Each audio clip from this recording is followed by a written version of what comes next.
दोस्तों मैं बताने जा रहा हूँ टिनिटस के बारे में। जिनको टिनिटस की प्रॉब्लम होती है, कानों में घंटे की आवाज़ सुनाई देती है, आवाज़ आती है, सैं सैं की आवाज़ आती है। बहुत सारे लोगों को ये प्रॉब्लम होती है।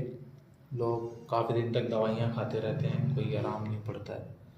तो मैं उनके लिए बता रहा हूँ, ये वीडियो ज़रा शेयर कर दिया करो ताकि दूसरों को किसी का भला हो जाए घर पे, जो बाहर इलाज ना करवा सके। आपको कान के दोनों तरफ टैल्कम पाउडर लगाना है, जो आप घर पे यूज़ करते हो, नॉर्मल पाउडर होता है। यहाँ पे लगा लो, यहाँ पे। उसके बाद आपको उंगलियों से ऐसे ऐसे रबिंग करनी है, ऐसे।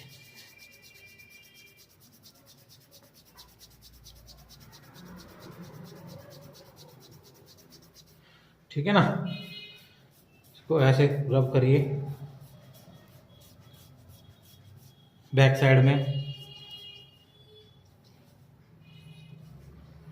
आप लोग ये जरूर करके देखना, आपको कुछ